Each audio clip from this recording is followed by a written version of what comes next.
Listen to me, children. Look at this face. In my 80 years, I have seen Donald Trump play many roles: the boss, the billionaire, the president. But today we saw a pissed off Donald Trump. No cameras, no crowds, no one to even hold the door for him. He is in custody. He is sitting there alone, facing 34 felony charges. The fantasy land is over, and the cold reality of a criminal courtroom is staring him right in the eyes. Look at that profile photo. That isn't defiance. That is pure, raw anger. He looks irritated, annoyed, and for the first time, humbled. They said he was going to stop and speak in the hallway, but he couldn't. Why? But he couldn't. Why? You don't call the shots anymore.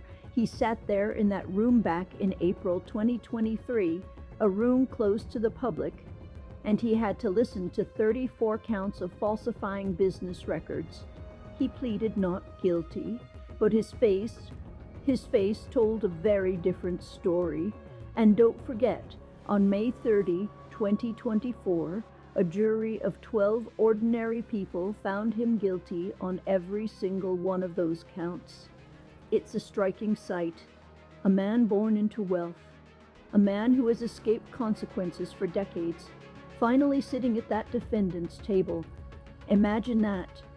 Fingerprinted, processed, paperwork filed like any other ordinary person. He called this a witch hunt and said the judge hates him, but in that courtroom he was silent. Why? Because even Donald Trump knows you don't mess with the law when it finally catches up to you.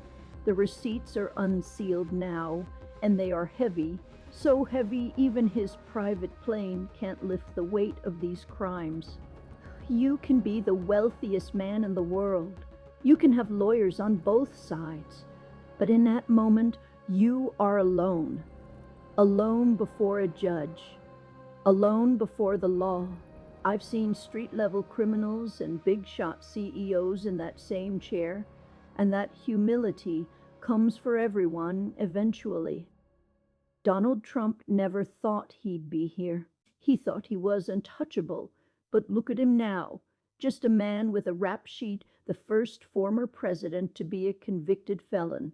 On January 10, 2025, Judge Mershon gave him an unconditional discharge, but that conviction is carved into history forever.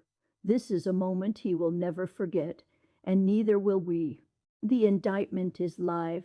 The 34 charges are real, and all that bravado we see on social media, it died the moment that courtroom door closed. No matter how high you build your tower of lies, one day it all comes crashing down. What do you think of that angry face? Is this justice or just the beginning? Leave a comment below. Grandma reads every single one. Subscribe to The Truth or Lies and share this video to show the world that no one is above the law. Now, let me go have my tea. Stay tuned.